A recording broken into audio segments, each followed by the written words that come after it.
Right. even in a negative situation. Oh, yeah. Oh, yeah, those are key words. You know, I got to say, you said 37 years of coaching, so I'm afraid you may have broken that 6-decade gap yourself. And I know you'd like to now focus back on pancakes, but how do you communicate with kids 18, these are young men, 18, 19, 20, as I hate to say it, a 60-plus-year-old man? Well, as you did with your own, as you do with anybody. I think communication is very simple. If it's all about the truth. If you're honest, yeah, and you're white, you know, you want this basketball team to build on your experience, you know, and I tell people this over and over again. You know, if I were to have heart issues and I had a choice, then and there were two people that came to me. This guy graduated from Harvard, where your dad played basketball. Right. And he was a straight A student. Right. And he came in and he was top of his class. And I had this other guy that he's done it 15,000 times. And he's got a 98% success ratio. Now, the guy from Harvard, straight A student. Now, he's pretty good. He's pretty sharp. But he's done it 10. Right. Now, where are you going to have your heart done? Oh, yeah. I know where I'm going. I'm going with the experience of the guy that did it right. So that's what you convey. Hey, this is what we do. This is how we do it. Jump on board. It will help you. I'm going to help you be the best basketball player you can be. But not only that, I'm going to teach you about the experience that I've had in life. This is what you need to do. This is what you can't do. It really becomes easier to communicate. You become a father figure. Right. And it's either easier to be a father figure at this age than when I was 29 and I was just a little bit young, a little bit older than the guys. I wasn't really a father figure. Oh, yeah. Any of those and players. And I'm not cutting you off, but I think the people that, if you look at today's game, who are the successful coaches? That Mike Krzyzewski. Right. So how does he communicate? It's gotten easier. Lute Olson at Arizona. I could go on and on. You think it's gotten easier? Yeah. Well, I just think that generation that I came from may be the wisest that the game has ever seen. Right.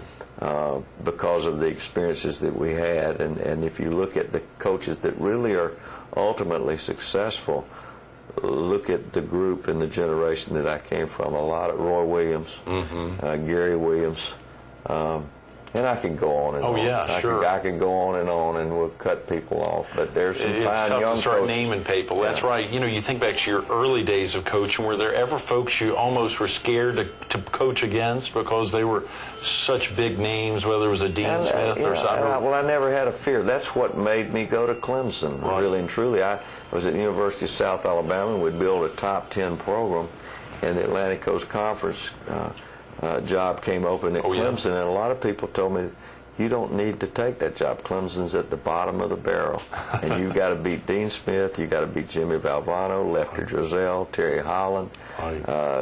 Bobby Crimmins had it going at Georgia Tech. Sure. And, you know, a lot of people shied away from that. I wanted that challenge because I knew that I could handle my own. And I knew that they would have the tradition of those programs to have recruiting go more their way. But I knew when we got on the floor, they were going to have as tough a match as they could have. And, you know, the first time we played Dean Smith, we won. So he won his share of games. He's won more than anybody. Yeah. But that was a confidence builder to be able to go in and win that game the first time. But Dean Smith is one of the greatest all-time coaches that we will ever see. But there are also some coaches that have come along. But I've never had the fear of coaching against anybody. Time is flying. We've only got about 5 minutes. We think about that aspect of players and being a father figure. You know, you think back 40 years, 35 years ago. Are there any of those players you've maintained that relationship, a father-son type relationship over the years? Well, I try to maintain a relationship with all of them as it grows. You stay in contact a lot of times by mail, but I try to talk to them every year. Sure. But even a guy on my first college team, Charles Fishback, his wife went through some health issues. I made sure that I called. You want to know what's going on in their lives. I ended up coaching his son. Wow. Which was a great experience. The dad played for me at Cumberland College. The son played for me at Auburn. But I do try to maintain contact. it's something that is important.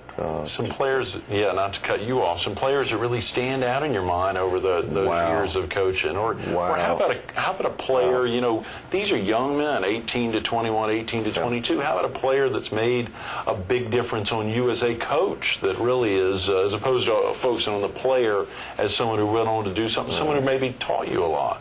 Well, I think going back to the first college team that I had, I was 26. Right. I was scared at that time. I was nervous. I was afraid. I wasn't going to fail. I just was going to make sure I didn't. And I went in as a 26-year-old coaching a college team. And so I had guys, again, that I wasn't much older than. And Charles Fishback was a guy on that team. He was a point guard. And he was a guy that, as I coached, if he saw something that I might have been, he would come and talk to me about what we needed to do as a basketball team. His team ended up being 34-2 one year, fourth in the nation. Wow. At that level, but I would say he probably set the tone for me as a basketball coach. And I've had a lot of great players that played in the NBA, but I'm going to have to say that Charles Fishback really led the way for that team. How about some assistant coaches that really stand out? Those guys are folks that you've mentored. I'm sure there's lots. There's your meat and potatoes. That I've had a lot of tremendous assistant coaches over the years, and am very pleased with them. Bobby Lutz, who's the head basketball coach at the University of North Carolina, Charlotte. He's a guy that I helped start. He was actually at Clemson when David Bennett was there. He was a guy. Rudy Washington, very proud of him. He was on my staff at Clemson, and he became the president of the Black Coaches Association, was a commissioner of a conference.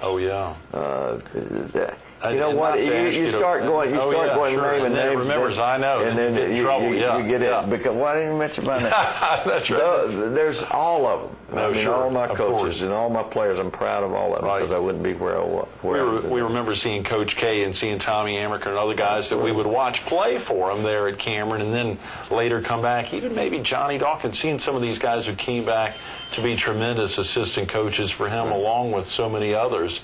And of course, you think about coaching and the impact that can have on these young men and their families and all the other folks that are involved. It must be a great feeling. Well, making a difference in people's lives.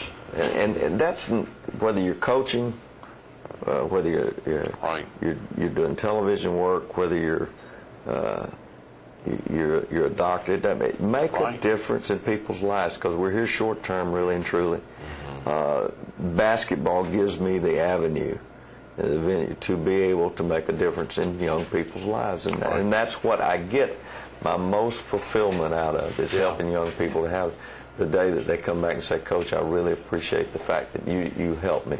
That's bigger than any win, bigger than any championship. That's the biggest winner. Those are great words. We just got a couple of minutes. You've just signed a 5-year deal with Coastal Carolina University. Hopefully it'll be 50 years. I mean, the opportunity, you'll be playing a lot of big games. How do you prepare for big games? Well, you take it a day at a time. Again, you focus on the day that you have, that particular day, and you make the most out of it, and you don't look out here too far ahead. Take that day, whatever that game is, make the most out of that day. Just do the best that you can. We sometimes try to make it more difficult than it is, and I think we just need to focus on the day that we have and be the best that we can be that day.